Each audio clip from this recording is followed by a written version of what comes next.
And welcome in, ladies, gentlemen, and everything in between to another episode of the High Low Sports Podcast. We appreciate y'all for joining us here on this Wednesday evening, or if it is one of your favorite places to listen to podcasts anytime during the week. It is DJ, joined as always by my co-host Kelcey. And Kelcey, we're going to take a very interesting approach to today's show. It's going to make sense, but it's going to be a little bit different than what people have come accustomed to from us over the last few years. That works for me. I'm always excited for something different. We like to spice it up occasionally. So, By the way, I forgot to tell Kelcey we're doing this too. So you know what? It's all fun and games now. All right. Yeah. It's super fun in games now. So, yeah. No, I'm excited. I like to get thrown a curveball occasionally, except for when I'm actually hitting. So this will be a good time for it. It's not. We're gonna throw a pretty good curveball, and we're gonna bend it like Beckham, if you will. It's gonna curve so well. We got plenty to get into. But without further ado, enough chitter chattering around the box. We're gonna go ahead and get into Kelcey's third favorite part of every show, and that is, of course, the tip off. And for the tip off, of course, use code Bellow Sports, $20 off your first order at SeatGeek. Tickets for sports, concerts, comedy shows, whatever you need. Bellow Sports, get yourself $20 off your first set of tickets. And it may be your third favorite part of every show, but today it might be your first because we're talking about a sport near and dear, as they all are. But this one might be just a touch closer on the green to your heart. It's in the 90th minute. It's the one you think about the most. We're going to talk about a little bit of non-American football, also known as soccer. And we got the UCL championship league going on right now. And you know what, Kelcey? It's been very busy. The round of 16 draw underway. How are we feeling, sir? Like, I know you've been looking forward to this. We talked about this. You had the UEFA Championships video breakdown a couple of weeks ago too, leading up to this point. How are you feeling, sir? Like, this is not your Super Bowl, but it's your Super Bowl, I guess. Like, I don't know exactly it's your UEFA Cup at the.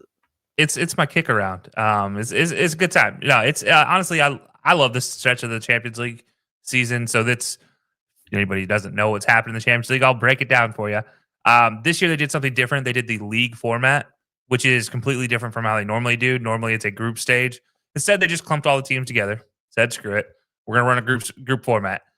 League standings, played 6 games. Obviously, my favorite team, Liverpool, finished on top of the league standings. Barcelona came in second.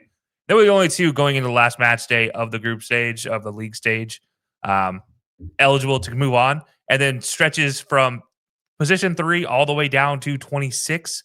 There were only 24 teams eligible. We're all eligible to try to move on. That got narrowed down. No surprises, thankfully, in that one that didn't make it. Almost didn't make it, though, Man City, looking at you. And then, we just had the playoffs, which was really cool. They did a playoff for seedings 9 through 24 to try to narrow it down to the next 8 getting in. So 1 through 8 got automatic bye, 9 through 24 got that next round. I got that playoff round. Those just finished up. And, it was exciting. Some of these matches were really good.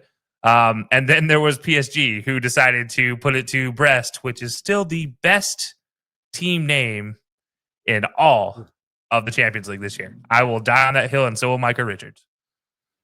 I'm more of a leg guy myself, but you know what? You can't argue with Brest at the top. But as you kind of mentioned too, like, I want to look at the top half of the knockout bracket as well too. I mean, you got Real Madrid, you got PSG, Arsenal, and Inter Milan up in that region too. So how do we feel about that upper half of the bracket? Like, that's looking like the much stronger end of the bracket, if you will. Yeah, so it's really weird with the way they did the bracket, because it was like set games, set matchups got matched up against the teams that got a bye.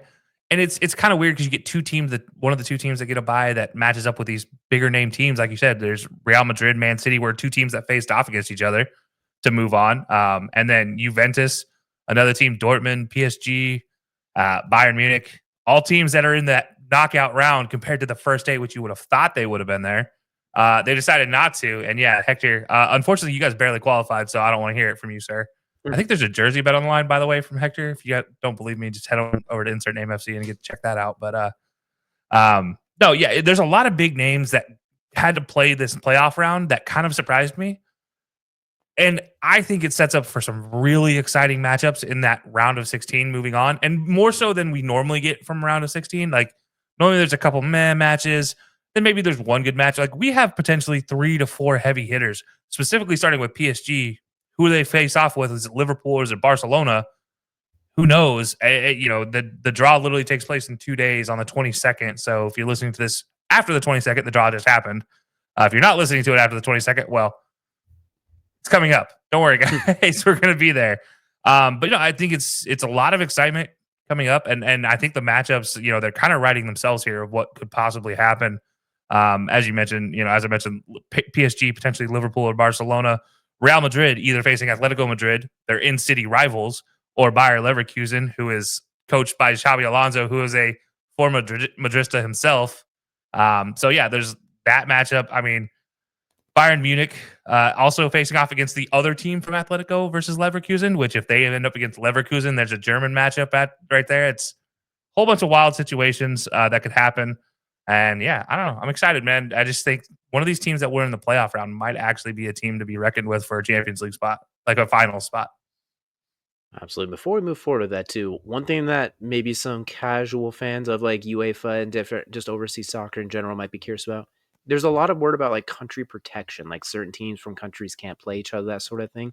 That's not the case here. Clubs from Nope. the same country can play each other in the knockout playoff round going forward. Do you think that's going to change? How do you think that affects things moving forward? Because, like you mentioned as well, PSG was able to play Brest, one of the top three names, in the knockout playoff round, which they probably wouldn't have in other situations. They'd be going after the Yeah. legs or the thighs. Yeah, no, I love it. It's one of those things in especially World Cup football that was a big deal. But also when they had the group stage, that was a big deal. They only had so many from each different league, essentially. So the FA, which is the English Premier League, that couldn't play. They could only be two Premier League teams in one group. Now that was gone. They were all playing each other, which was fantastic. And now we've already had great matchups in the league stage. We've already had great matchups in the playoff stage. Now we get even better matchups in this round of 16 and beyond. And so it's like, it was a test this year for how it would play out. As an American fan, I love it because I love these type of things where it's like a round robin, but a full round robin, not just a select 3 round robin. It's a full 6 game round robin followed by then you get into a playoff bracket. That's where it gets exciting for me. Obviously, a lot of European fans may not love it as much, but I think for the US fans, like American fans, this is a way for us to get into it a little more because we all love brackets. We all love playoffs. The MLS is set up to have a playoff champion, not to have a regular season champion that matters. So, it's something for American fans that they understand a little more. But I like it seeing I like it coming earlier into the Champions League setup instead of just every round a reseeding, which I do think there's times and places for reseeding. This not so much one of them. I think when you're in the Champions League round of 16, screw seedings, like screw reseeding. Just play whoever's next. I don't care anymore. Give me the best games. That's what we're looking for sure. So now I want to get into a little bit of the bracket as we get moving forward and take a look at a few different games we want to watch out for. One that really sticks out to me, and I'm curious about your thoughts on this. I'm looking at Real Madrid taking on Atletico and Leverkusen. What are your thoughts on that matchup? Do you think that one is? I think that could be a very interesting game, depending on regardless of who gets matched up in that one. Honestly, I think that's a very Yeah. interesting matchup either way. Yeah. Bayer Leverkusen last year, a team that was 1 game away from being completely undefeated on all competitions, literally only losing in the Europa League finals. Absolutely insane run by them. And like I said, they're led by Xabi Alonso, who himself was a former Real Madrid player, also a former Liverpool player. And if they go up against Real, that's an in-city rivalry. That is a huge rivalry in Spanish soccer. And that's like one that you talk about legacy. That's one that establishes legacy in a lot of ways. It's not El Clasico, but it is as close as it gets to El Clasico. The Madrid derby is something that's worth watching, and that Atletico Madrid or Leverkusen situation, honestly, either one of those, that's going to be probably my top build match. The only alternative is if it's Bayern Munich versus Leverkusen as like the 2 games to watch, which is funny because whichever team doesn't get matched up against Real Madrid gets the unlucky pleasure of facing Bayern Munich. Like, you guys got to buy, but now you have to go against Real Madrid or Bayern Munich. So good luck, whoever you are. I love both of the potential matchups that could happen here. Just for so many different aspects. There's a lot of excitement there. Absolutely. And we'd be hard remiss not to mention, as your boys over in Liverpool, looks like they could be taking on either PSG or Benfica. What are we thinking? Yeah. How do we feel about that one? How do you like your guys? God, I hope it's Benfica. Hmm. If I'm just gonna full bias, I'm hoping it's Benfica. Not that that's any better. It just matches up better with how Liverpool plays. And this year being what it is for Liverpool, I have a lot more hopes for the Premier League championship than I do for a Champions League title. I'm not saying it's not possible, but obviously being at the top of the Premier League standings going into this round of 16 for the Champions League, you start having to make a choice between who's playing and who's not in those midweek games, which the Champions League games are midweek games. And so now you're talking about, all right, are your best players going to play during the weekend or are they going to play during midweek? Take your pick. You have to pick one. You can't have them both, especially nowadays with player rest, which we talk about in all the other sports. With this one, it's definitely, I hope Liverpool face off Benfica. I will say I hope they don't in the same point because now we're talking about a number one seed potentially get knocked out by Portugal's second best team. And that would hurt a lot as a Liverpool fan. But yeah, I'd prefer that more so than PSG. PSG at any given point in time is as they did in the playoff round, a 10-goal team, like 10-0 on aggregate over Brest, 7-0 in the last matchup. Like that's dangerous for any team, let alone a team that's coming off of a bye, if you will, in the Champions League play. And so yeah, there's a lot of potential bad news for Liverpool in that situation if they play PSG. So hopefully, I'm hoping Benfica. But yeah, I think it's going to be good if it's PSG. It's just I'm not going to be happy during the whole time. You're going to be stressing a lot more, most likely. Even if it'll be great on the other end of it, but getting there, well, it might take a toll on you. Yeah, exactly. And by the way, Hector dropped this nugget on us, which I think is fantastic. So far, there's no winner in the Madrid derby. So both matches have been draws. So Atletico versus Real, both have been draws. So now you have a situation where, yeah, if they match up in the Champions League here, that decides the trifecta for the matchup between them. So even more to play for. Absolutely, 100%. And one little note too, as well, is it looks like January signings can play in the Champions League. Teams were able to make up to 3 changes to their official squad, so there is potential for a little bit of movement in the last 30 or so days. That has happened in the last 30 or so days. Still an Except overall for limit of Barcelona, 25 by the way. Except for Barcelona, of course. Yeah, so Barcelona, fun fact for Barcelona, if nobody's kept up with this, it's a really hilarious situation. They spent a lot of money 2 summers ago, and they have not been able to register some of their signings from that. Still, they got registered for like a month, and then the Spanish Premier League's like, no. The La Liga said, no, that's not happening anymore. So they're putting an embargo on these guys being registered. So some of them can play, some of them can't, depending on how much you've gotten in trouble for financial fair play, which is a new situation for a lot of these teams. Man City fighting off like 147 cases or something like that of financial fair play illegal allegations. And so, yeah, some teams can bring a lot of players with them. Some teams didn't make any moves, and this is probably a good reason why. So absolutely, but 100%. Now, the next thing I'm curious about too is we looked at some of the games we talked about. I want to know what you think are some potential upsets, looking at how the thing can play out. It obviously depends on the draw, but when you look at it, depending on how it goes, what are some of those you can see in there being a real upset alert? Like if we're going to compare March Madness, since that's around the corner, some 5 versus 12 upsets. Some of those where it's like, oh, it's like that now. Yeah, it's hard because some of these matchups, like I said, Real Madrid being 11th ranked or PSG being ranked 15th, going into this reseeding, it's hard to call them underdogs in the situation. But let's say we're playing off the number of the seed they finished in the league standings, right? Yeah, PSG number 1 on my list for probably going to upset somebody, whether it's Barcelona or Liverpool. Yeah, that the upset alert on, but like as a legitimate upset, I'm honestly looking at somebody like PSV or Feyenoord against either Arsenal or Inter Milan. I think both teams, Arsenal and Inter, both have an opportunity to just drop the ball and forget how to play defense, or as Liverpool recognizes so well, slip on the ball. Still never lived that down, CVG. Anyways, they have an opportunity. Both teams struggle at times. Hector is an Arsenal fan, so he probably hates hearing that they're potentially on upset alert. But yeah, I think PSV or Feyenoord could be a team that gets past that first round and quote unquote upsets teams. It's hard though, like I said, in this Champions League situation where these guys have already been through the league standings, like the league phase. They've played everybody, not everybody, but they played a lot of the big teams, and now you're in the knockout round, and it almost is even. It's like when you get to the Final Four of March Madness, it's like almost every team is kind of a 50-50 shot. It's not necessarily 50-50. Some of them are 60-40, but it's pretty close in most cases. Now, there are a couple that I'm like, probably not. But for the most part, I think across the board, those are the big ones. And now the true 50-50, and this is one that's like not necessarily an upset. I just want to throw it out there. Whoever Dortmund match it up with, whether it's Aston Villa or Lille, I think are two teams that you are looking at and you're wondering who's going to get out. Because those three teams, whichever one gets matched up against Dortmund, uh, it is literally a coin flip. Who's going to actually learn how to play attacking football at that point in time or attacking soccer? Um, that's going to be the real determination. But yeah, some of these other matchups, I'm like Feyenoord and PSV are really, that's like a true underdog moment. Everything else, I'm kind of more 50-50, 55-45 on.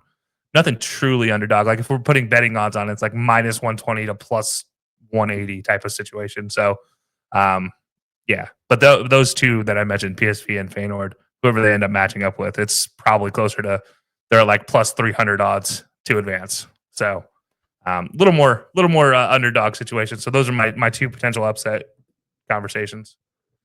All right, and last but certainly not least, we're putting the feet to the fire. Who's walking out of this whole thing? Who's going to be the winner? Who's going to be the last one standing? Man, the bias in me wants to say Liverpool. The soccer fan in me wants to say Liverpool. The understanding that every team I support manages to screw it up in the playoffs and knockout rounds tells me that it's not going to be Liverpool. um, Barcelona is always a team to be reckoned with, and I feel like the Champions League final is going to come down to either Bayern Munich or Liverpool, if I'm being honest. As much as I would love to say Barcelona gets there, I think Barcelona, if they get matched up against PSG, or if they don't, even if they get matched up against Benfica, Barcelona still has a chance to be upset more so than Liverpool in that case, other than the fact that they're a team I support and every team I support sucks when it comes down to winning. So putting that aside, Bayern Munich, Barcelona, and Liverpool are my two choices for potentially being matching up in the finals. And then from that, I'm going to have to say Liverpool. Just full bias, full unadulterated bias is the reason why that one is a true 50-50 matchup between those two.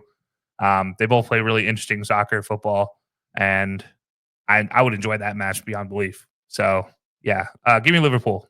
Pull this one out. I would say if they let you down, we've already have Cordy and Kelcey for what the Cowboys did you. We might have to get losing Liverpool up next. Like this No, might turn into a problem. They've won too many trophies recently for me to say that. But yeah, it's still one of those situations where it does suck when the team I support always manages to slip at the last moment. And yeah, that's perfectly fair. And throwing my pick out there, I'm gonna go with a little bit of a surprise / upset. I'm going with Real Madrid for no other reason than it's pronounced Real, and I know that more than most of America does. But I do think they play a really good brand of soccer that I think, depending on the matchups, they will have to avoid some of those heavy hitters here and there if possible. They might need some of those upsets to do some of the dirty work for them here or there, but I think they match up really well with a lot of those teams. So I'm going to go with Real Madrid as I will put $5 on, and if it wins, I'm gonna be like, you know what, Kelcey, I am football guy now, and kick my feet back, have my hands behind my head, and I will be claiming bragging rights for at least a week. You and Hector would flip football guys just in a second. By the way, Hector, Real Madrid fan as well. He's probably a diehard Madrid fan, obviously, with the Ala Madrid. More so than Arsenal, but if he had to choose, it's just definitely Real Madrid and then Arsenal second, if I had to imagine. So, yeah. So you're siding with Hector on this one, and you're also siding against a jersey bet. Just want to throw that out there. You know what? Beggars can't be choosers. I made my bet. I will land it. If you could see my feet right now, you'd see they're standing on business for this one. But that's what we have for the UCL round of 16. Be sure to let us know in the comments as well what you think is going to happen, what predictions you have as well. Or you can argue with Hector, who's already got it started in there on X as well. Go ahead and jump in there. We're going to swing from one football to the other, but not in the traditional way necessarily. We're going to talk a little bit of NFL football here. And the Super Bowl just ended, and we're already talking about next season and moving forward because, well, the salary cap is about to spike yet again. And we're going to just take a quick look at this. For those of you who can't read like me, more or less the salary cap is going to go up from about 255 to somewhere between 277.5 and 281.5 per club, which means give or take 22-ish million increase per team, maybe even a little bit more. And the reason we're bringing this up too is because A, that means more money, which means you might see some pretty wacky contracts this offseason. But another thing that we saw that we were talking about earlier this week too is TV rights deal is coming up in a couple of years, and Nielsen is now going to start taking digital ads, basically like from YouTube TV and stuff like that, which people in our age range and lower watch a lot more from there than traditional antenna where the traditional Nielsen's ratings are. So we're going to see some absolutely ludicrous contracts, is my prediction coming up here. Some backloaded hefty boys. T. Higgins is going to sign like 135 per year deal, but it's going to be backloaded as hell. But it's going to be worth like 135, 150 million, but he's getting 100 million of that starting in 3 years. Exaggerating, obviously, but it's not, maybe not, honestly, Mm. because I'm looking at the salary cap. I'm expecting some big swings with some money pushed down the road. The cap's going up now. Then with that TV rights deal, that's going to be a lot of money per club that's going to get split up, because that's that money's already huge, not including some of those streaming service numbers with Nielsen. So we're going to see some real funky money here in the NFL coming up, I think. And it's a good Yeah. time to be Caleb Williams, Jaden Daniels, and Drake May, who their contracts are lining up with that real nicely. Yeah. And honestly, it's funny because I sit here and look at some of these free agents, Aaron Rodgers, Kirk, Russell Wilson, that are finding places that are old heads. They won't see probably that post Nielsen ratings change money, but they're going to still feast on what's possibly about to happen. And we might have another quarterback breaking the salary situation here, another record breaking contract, just because for no other reason than, as you said, in 5 years, these contracts, a quarterback that signs a 50 million year contract might not be making but 20th in the league come 5 years from this potential change. And people are going to be like, what are you talking about? Nielsen ratings has always been about the American market, has always been the thing, but it's always specified by DMA, so specific cities within the markets. Put YouTube, it's not going to be by DMAs. It is straight up by, are you in the United States or not? That includes VPNs, that includes all of that in the US. These numbers are going to be outlandish from how many people watch the sport. 126 million people tuned into the Super Bowl that they tracked, which means non-digital entities on the Super Bowl. These are people that are still attached to cable only. We're not talking all the YouTube numbers. And this was the largest single broadcast that has been watched by people since the moon landing. Like, come on. Okay. Now we're going to talk about you bring in all the other the ratings. These things are about to be stupid. And if we see another running back get sent to the free market and he signs a $12 million deal and then posts 2,000 plus yards the next year, I'm going to lose my mind, because that man needs to be paid, and he can get paid $25 million a year, and your team can pay for it. Your team can afford it. Maybe I'm a little biased. I'm wearing green, so I'm not totally, but it is definitely green with envy. I'm not going to lie. A $40 million a year quarterback should be handing off to a $15 million a year running back, no problems, within 10 minutes, let alone few years. Dude, this is crazy.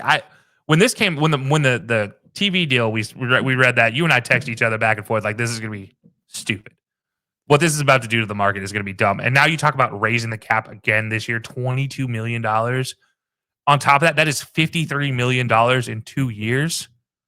This is crazy numbers we're seeing. This is like the NBA. Remember when NBA was handing out $12 million contracts to 12 men on the bench type of players? With a $100 million deal to hit threes in the corner. What? Like, this is where we're getting at with this. Like, I've always been a proponent, pay the teachers more than you pay the athletes. I really wish teachers got paid as much as athletes do now, or they're about to, because this is about to be insane, because they're about to break the game. But man, it's a great time if you're a rookie to be in the league 2 to 3 years ago, as you mentioned last year, Jaden Daniels, all the rookies that are about to get paid. And maybe the Browns might finally do something useful with the extra $22 million. I doubt it. I know the Cowboys won't use that $22 million. They'll just sit on it some more. The Browns need it just to kind of get back to not toast at this point. But I agree with you. If some of those teachers have to be athletes to deal with some of those heathens out there. So you know what? Sometimes it's needed. But I also want to point out, with some of those streaming numbers, that's going to include NFL Sunday Ticket, which, even though it's preposterously priced, a lot of people will pay for it in one way or the other. They'll go in halves on it. They'll find a way to pay for it nonetheless, because they want to watch their teams. Because for some reason, they don't offer an option to just watch every team. Like if you wanted to watch when you were a Cowboys fan, where you could just watch every Cowboys game on there. They never offered that. So some people just bit the bullet to get Sunday Ticket. In this case, I don't know anybody like that at all. I think those numbers are going to be crazy. We're going to see I think we're going to see some insane headline numbers this offseason. And it's like, wow, how are they able to afford all this? It's going to be because that money's going to be backloaded and they're basically banking on when that hits. Yeah. Those teams that are good, that have GMs good with the salary cap. Howie Roseman, you mentioned, who already has done this with like Jalen Hurts' deal, and a lot of those are backloaded. Those guys that are good with Oh, working with the salary cap, it's not unreasonable. Miles Garrett to the Eagles is not off the table right now because there is a way they can make that happen. I yeah. hope it doesn't, but it's not off the table. And other teams that are good with the salary cap are going to be able to pull some wacky numbers. I sit here and look at this and like I wonder what the Saints are about to do. We already talked about the Saints salary cap gymnastics 2 years ago with Taysom Hill being on a $0 guaranteed contract worth 20 million or something like that. And that still somehow got fully funded while being over the salary cap. I don't know how that worked, but here we are now. Like now, you get an extra 22 million, and you get to go do whatever you want with it. What type of crazy, silly shenanigans are we going to see? Are we going to see a Shohei situation where we get $1 billion contract that's completely 25 years down the road, and he gets paid 35 million a year? It's like this is where we're going to. I don't know, but this is like feels like what the next obvious situation is. The Saints still got some gymnastics to do to get themselves in better position, but they got a nice little boost. That's for sure. They have Yeah. been in salary cap gymnastics hell for most of some of our viewers' entire lives, probably. Like if it's been a long time coming. By the way, I you know how we've talked. I talked about this before about the Guardians. Every fan for the Guardian for a year, if they just chip in $10, you could buy the Guardians. Did some math today with some Browns fans.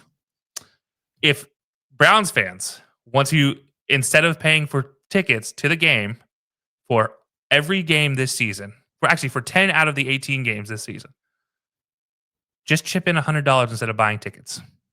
You could have $7.7 billion and buy the Browns.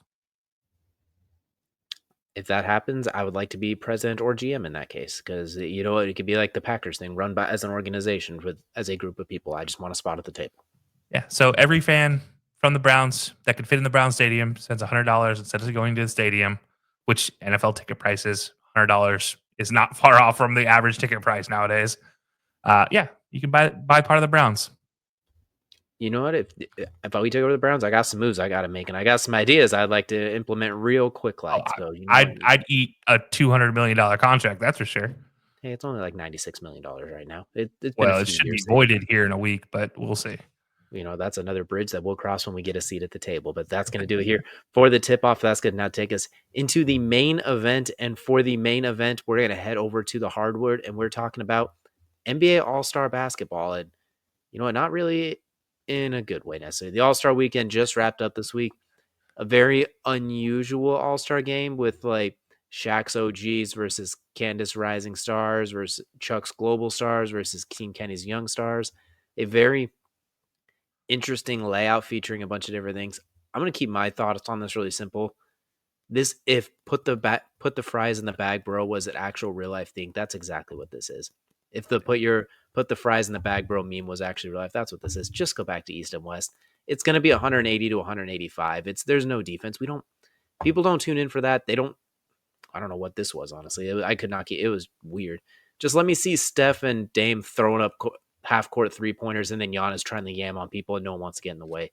You don't watch the NBA All-Star game for highly competitive basketball. It hasn't been that way for a long time. It'd be great if they tried a little harder before the last 2 minutes of the fourth quarter. It'd be great, but it's never going to happen. Even in this case, you have an All-Star starter sitting out the day of, basically. Like it's multiple ones.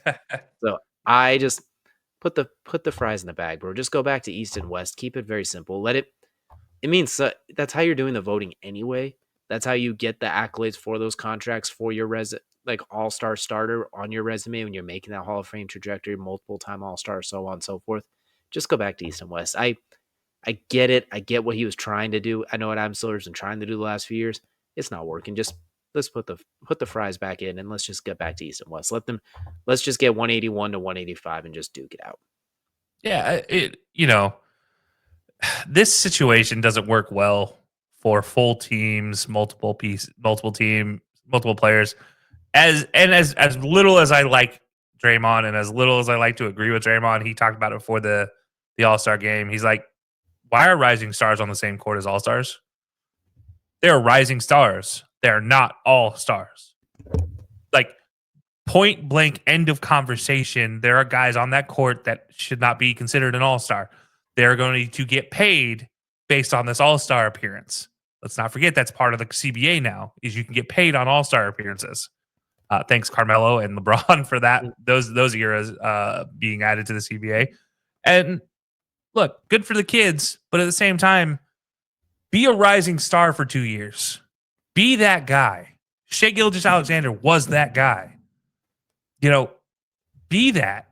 Let yourself develop with guys in your bracket, right? I don't want to see a Jalen Williams take on LeBron if LeBron had played in the All-Star game.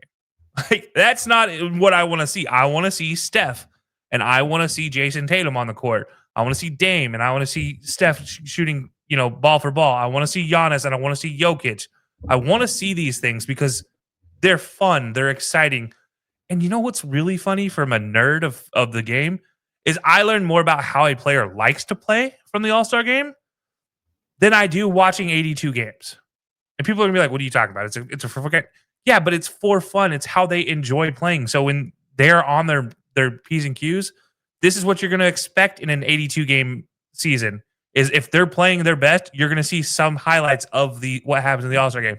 And yeah, I'm trying to add a little more importance to it than probably ever exists in an All-Star game. I don't care because I loved the All-Star game. I enjoyed the East versus West All-Star game. I even enjoyed the pick the teams All-Star game. That was cool. I'm all right with that. Not as much as I was with just East-West Kobe versus LeBron situation, but this was still acceptable. And now you added 4 teams. This isn't the NHL. There's not 3v3s. We don't have 4 divisions to have 4 3v3 teams. If you're going to cut up multiple teams, yeah, go 3v3 and just run them in and out. You run 2 on each side, and then winner plays full court. Like, call that swell. That would be I would watch that because you have 2 games going on simultaneously, and then all of a sudden it turns into one big game. You get pumped up about that, right? That would be cool. But this is a joke. Not the biggest joke of the weekend, but it's a joke. I'm not even going to lie at this point. Give me East-West. They're talking about doing one-on-one tournaments next year or something like that, and a lot of players seemed okay with it. I'd be on board with that before this because at least nobody wants to get embarrassed one-on-one. Like, that. Like, they're going to try a little bit. And you know just as well as I do. We're going to have some guy who's not a superstar in the league kill the one-on-ones, and it's going to be done in a year. What's going to be crazy is it's going to be very interesting because depending on how the matchups go, I imagine like the first round, they're going to keep them up relative guys kind of their own size. They're not going to match up Giannis with Kyrie Irving out of the gate, I'd imagine. But as you progress to that point, it's going to be very interesting because someone like Jason Tatum, who's a big guy, but he can move and play defense so he can move on the perimeter. It's going to be built just from Kevin Durant, especially in his heyday, being able to move like that. Giannis, for example.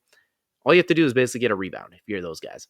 Because what's weird, too, is Jokic is the best player in basketball right now, but he might be the worst for this particular thing because he's such a good 5-on-5 player. But in one-on-one, that's not his specialty necessarily. He'll still be able to cook. If you put Steph Curry on, he's still going to win. But it's who would be good at, and this is going to sound funny for me? Karl Anthony Towns. Cat might, if he can avoid having to deal with those guards early on, he would cook. I think Cat cooks in ones. And I think he goes back, you remember the old skills challenge, the old 3-point shootout and skills challenges they used to do when Cat was a young player. And he was dominating some of these. And they did their skills challenge, bigs versus smalls, and he was one of the bigs, and the bigs won. I see that being the situation. Like, some of these bigs, they're underratedly good because they were guards. Like Anthony Davis, I think of him when he came in the league first. He was a guard until he got to college. Like his last year in high school before he got to college, he shot up at 6 inches. He's like, oh crap, now I'm a big man. What do I do? He's still playing like a guard.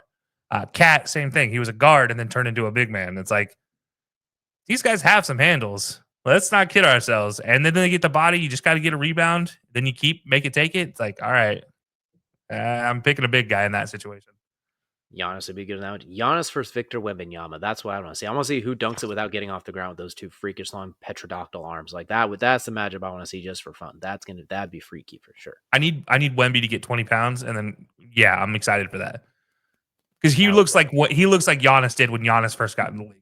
we're going to revisit this in 2027. That's what we're going to do, because Giannis will still be in a close enough to his prime. He'll still be in the midst of his prime, so he should It's be what, good. This 29 then, right?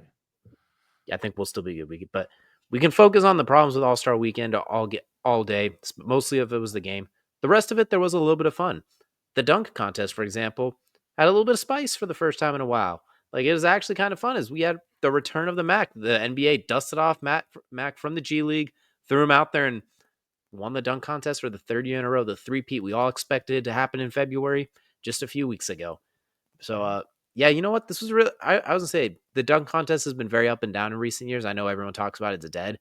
It's dead, and then Aaron Gordon, Zach LaVine revive it. It's dead, then Mac comes in and revives a bit. This was a really good performance from him. I thought he did. I thought that was a really, really good performance. Say what you want about it. I still want to see some bigger names in it. I don't like them just dusting off the G League player, throwing him out there, and then throwing him back in the G League. But it's been a very, very interesting month for certain, between him and Cooper DeJean, among other players. It's been a very interesting month. But I'm gonna Yeah, say there's Mac had quite the performance. That final dunk had some Blake Griffin reminiscence going over the car. I know he did it differently than Blake, but that same feeling you had watching Blake jump over that Kia is kind of like a reinvented version of it. yeah, that being his second dunk too, that was crazy. Like that was insane. I mean, he definitely put on some white cheddar Mac in this one. But yeah, it was. This isn't your Aunt Karen's mac and cheese she brings to Thanksgiving dinner that's dry and gross. This was the high quality shells and cheese. It's got a little extra sauce in there. It's got a little spice in there. This was a high quality mac for this one. And I got a hot take for you, DJ. I don't know if you're ready for this, but I got a hot take for you.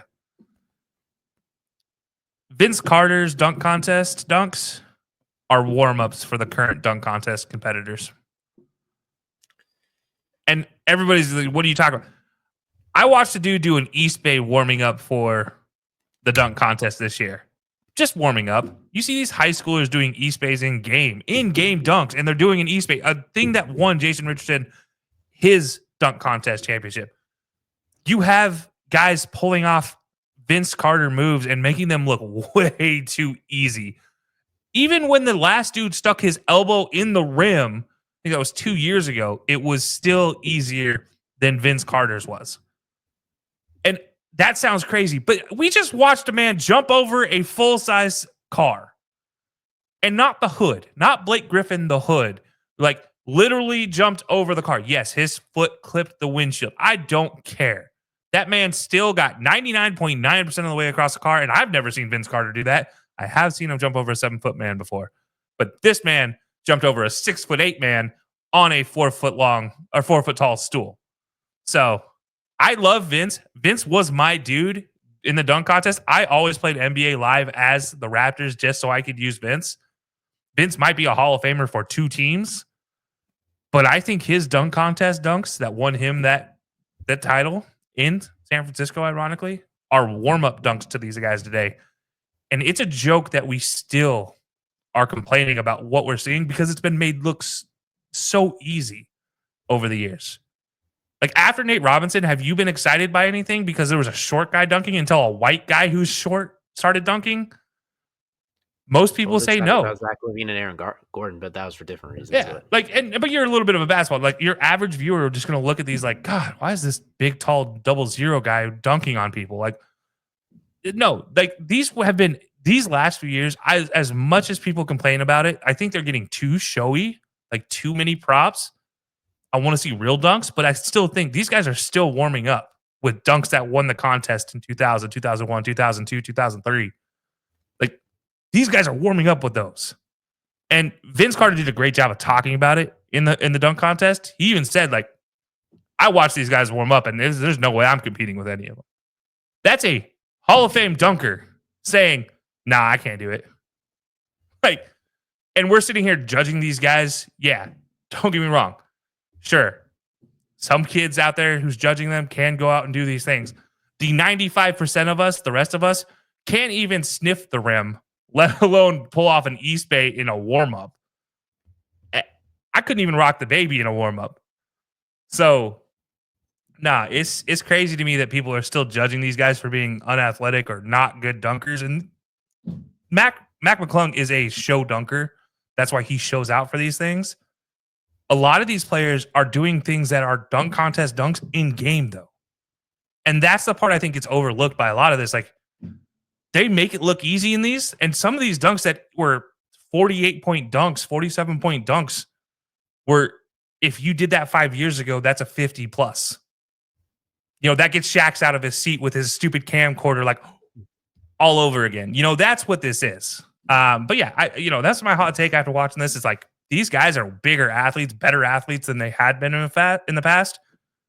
Just get rid of these stupid dunk coaches. Let these guys actually go out and dunk like they want to. Because I guarantee we'll get a better dunk contest next year, especially if some of the guys talking about it, John Morant, looking at you. Just no celebration with the gun afterwards. But yeah, I think otherwise he gets a water pistol to celebrate with. It's like he gets a water pistol, a bow and arrow. He gets everything else.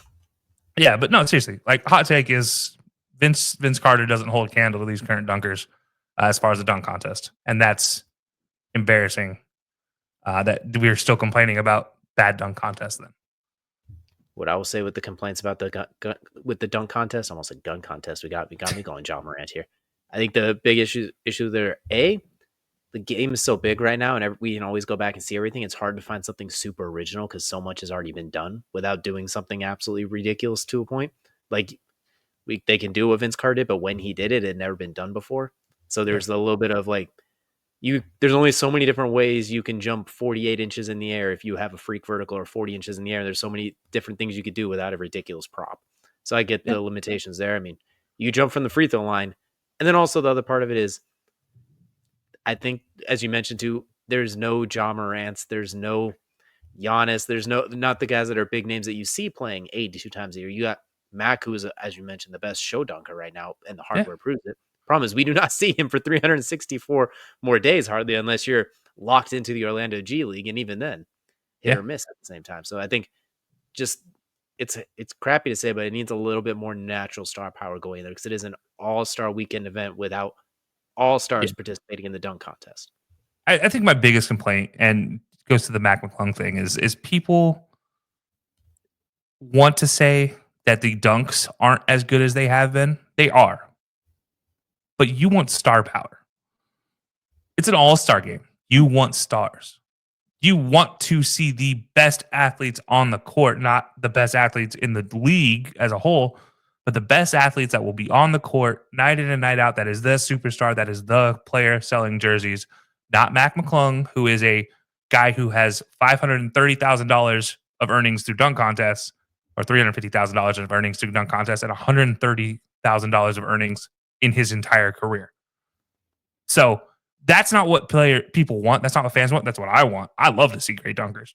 But I think it's a situation where fans need to learn what you're trying to actually ask for is, you want all-stars who can dunk, not the best dunkers in the league. And I think there's a complete difference. And, you talk about, he's a show dunker. Mac McClung's a show dunker.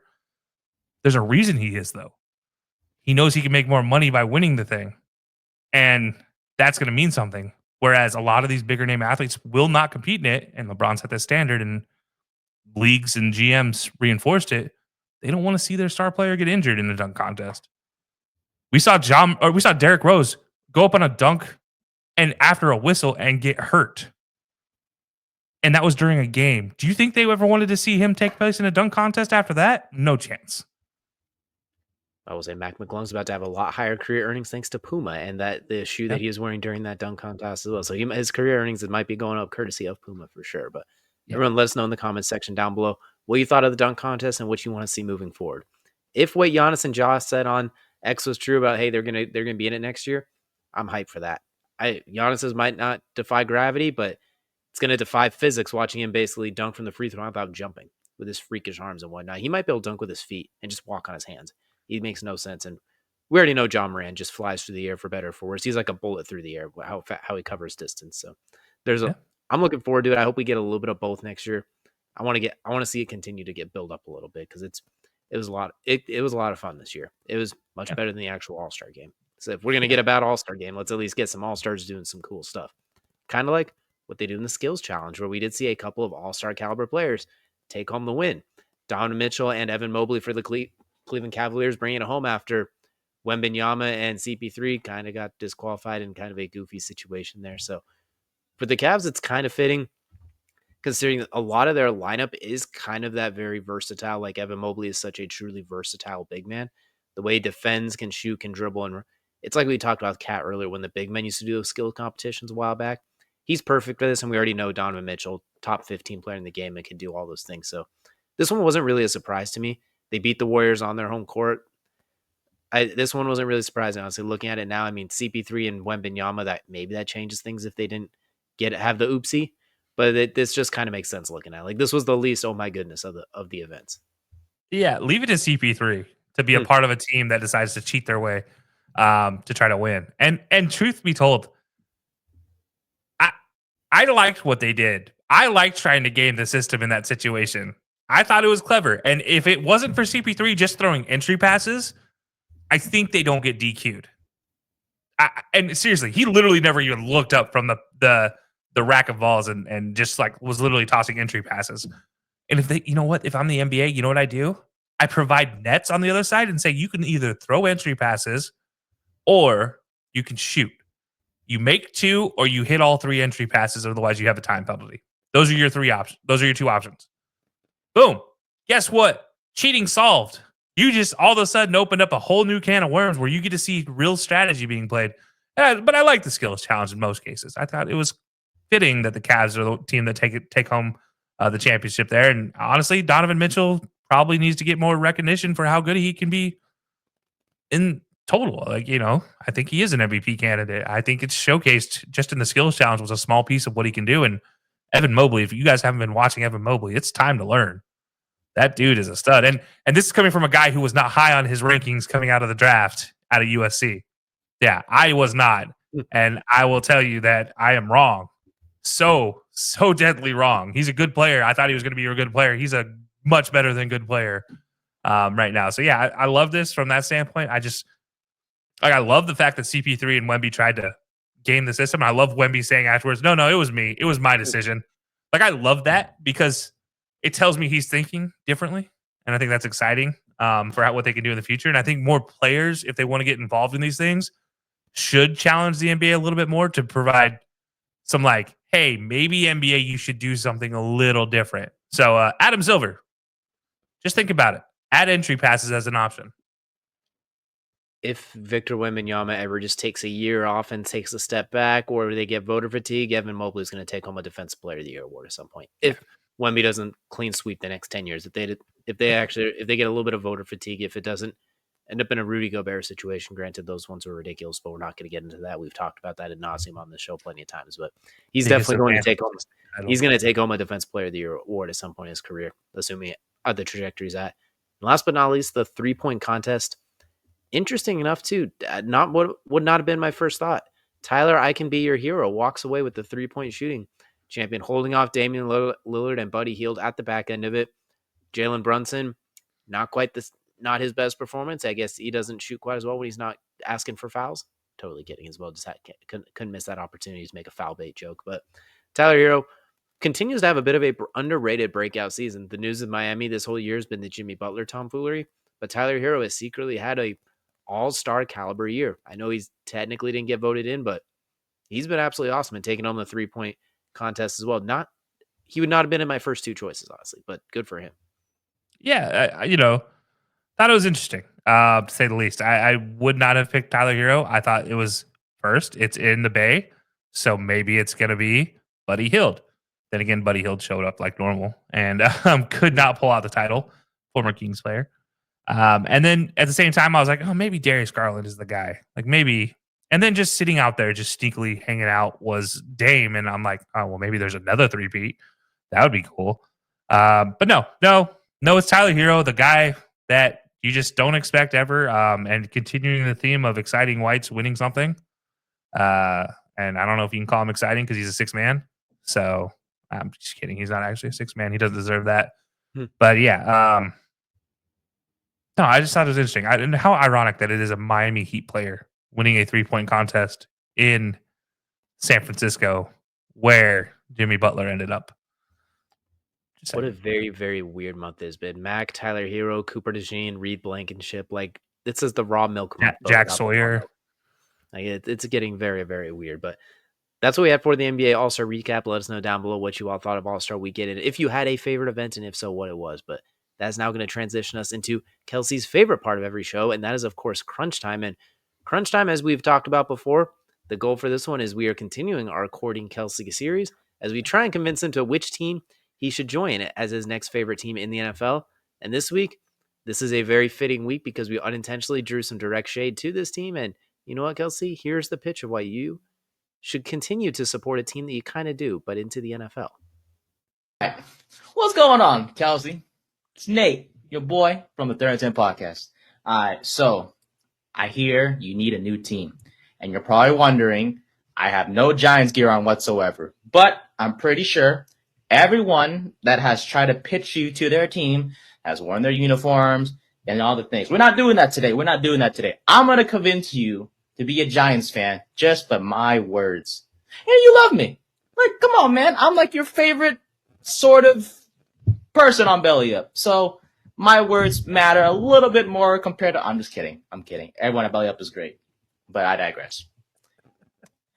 As your, I guess, student of producing stuff, right? We do research, right? And I might as well hit you with some research. So, as you know, the Giants have won 4 championships, 2 in the past 25 years or so, right? The Dallas Cowboys, who you were formerly a team of, haven't really won anything since like the 80s, 90s, like back in the old days when I wasn't born. So, we won 4 championships. We've had some solid quarterbacks throughout the franchise history. You know, we have Phil Simms, Kerry Collins, of course, Eli Manning. Like, we have some history to us. You know what I'm saying? So, but here's the thing. I know you're thinking, okay, that's great, but the past is the past, Nate. Like, look at what you guys have done for the past 5-10 years. I get it. We haven't really been the best. I get that. But let's be honest. Our franchise is run by an owner who kind of cares about the franchise more than Jerry Jones, right? Because Jerry Jones, he kind of makes, rational decisions because he wants to control everything. John Mara isn't really that way. He just wants to win. Yes, like, you let Saquon go, and he won a championship, so that kind of sucked, right? But, hey, like Hard Knocks showed, right? Mara wanted to bring Saquon back because he knows how much he meant to the franchise. Did we bring him back? No, because, he didn't want to come back. Saquon did not want to come back, I should say. But hey, we've had some solid players come through our franchise, right? Have they gone somewhere else like Saquon and Xavier McKinney and Odell Beckham Jr.? Sure. But we have a bright future, man. You've been patient with the Cowboys for so long throughout your whole life. What's another few years with us? Because we're not that far away. And do you really want to pick a good team? No, you want to choose like a team that's sort of at the bottom. Like Drake said, right? Started from the bottom, now we're here. We're starting from the bottom, Kelcey. So why not pick a team like the Giants, right? We have the same colors as the Cowboys. We're both at the bottom. Our future is bright. We have Malik Neighbors, Tyrone Tracy, 2 solid young pieces, and I know you like those 2 players. What's it called? We have a quarterback that's on the way, whether it's a bridge quarterback and it's very likely, Shadur Sanders, who I love personally, as you know. Our defense is a work in progress, but we have bright guys, bright futures, like Andrew Phillips. We have Tyler Nubin. If Kayvon Thibodeau can get things going, he's another bright star. Brian Burns is obviously another candidate as well. Deonte Banks. We have players on this team that you will fall in love with. And why not be a Giants fan with me? There's, Jared's an Eagles fan. Matt's a Jets fan. Like, why not be a Giants fan with me? We can team up against Jared. You know what I'm saying? We love Jared, but we can team up against him and be Giants fans together. You know how fun it would be to go in the corner booth and like be Giants fans together against Jared, who's the only Eagles fan on the corner booth pod. You know how much fun that would be? I'm telling you, man. But overall, you have a lot of teams to choose from, and I appreciate you for giving me the opportunity to try to court you to be a Giants fan. And I hope you choose us. Is it likely you won't? Probably. But at the end of the day, if you're a Giants fan with me, it'll be a lot of fun. We can talk Giants football. I can help you get more acclimated to the team, have players to like look out for. I know you're a smart man. You know your ball. But hey, take it from me, man. The Giants are a good team to root for. We're at the bottom right now, but I'm telling you, just give it a few years. We'll be back on the top of the mountaintop before you know it. So thank you as always. Thank you to you. Thank you to DJ as always. And I'll see you guys very, very soon. And yeah, love your guys' content as always. You guys do a hell of a job every single week. And yeah, we'll talk soon, Kelcey. A very personal plea to the Giants there. A very strong and impassioned one as well. I did have a minor issue with him using Drake started from the bottom. Now we're here because you're not trying to go right there. But it's just a minor issue. But other than that, how are we feeling? Can you see yourself adding another Giants team to your list of favorites? I mean, you wouldn't even have to change your phrases. You'd be able to just keep go Giants and ditch go Cowboys. No. I have a bone to pick with them still for letting Saquon go. That's number one. He did not want to come back. He definitely wanted to come back. You just had to pay him. Just pay the man. But hey, what do I know? Also, I don't know if I can support a team who gave away hot dogs to their season ticket owners as the gift. Hot dogs, but not even like a full size drink with it either. Like a medium sized drink, not even a souvenir cup, and hot dogs. Not even like 2 hot dogs, 1 hot dog per person. It's better than what the Browns are giving their season ticket holders these days. Yeah, it's digital stuff now for the Browns. But anyways, you know what? I give Nate credit. He tried, and the fact he can only name 2 players tells me everything you need to know about the Giants. Because guess who else I can name 2 players for? The Cowboys. And one of those players might get traded away. And none of them are named Dak Prescott. I don't want Dak Prescott in this conversation. What if they do take Shedeur in April? Then is the door open again? The Shedeur to Malik Neighbors combination or Cam Ward to Malik Neighbors might feed families. That's a combination that might have some conversation going. Except for when I remember what you have at running back. And then there's no Saquon. So I'm a little more offended. This is a Tyrone Tracy Stan account now. We lived in I love Tyrone. I love Saquon more. So you're an Eagles fan now? No. God, no. Never. Not yet. Don't say never now. Look, you're right. There are still 24 more teams to go. So maybe I'll become an Eagles fan by the end of it. 23 more teams to go. But yeah, I might be a Giants fan. You haven't heard from everybody else. It might get worse from here. This might be the pinnacle. The Giants aren't at the bottom. They're not at the bottom. Nate got them off the bottom. I have a minor issue with the Drake reference now. Yeah, I'm also never going to use a Drake reference into where I fall in this category. Sorry, I'm a Kendrick fan, so it's game over for any Drake references on this podcast. Just trying to have bad blood with half of our listeners, Bieber. You don't need that smoke now. What can I say? But you know what? That was once again, thank you so much, Nate, for joining us recording Kelcey. If you would like to try and court Kelcey to your team, be sure to reach out to us on any of our social media pages. We'd love to have a video, preferably 30 to 90 seconds long. Tell us why Kelcey should join your team, and we'll be sure to get it into crunch time. But we appreciate y'all for joining us this week, and we will see you all again next time.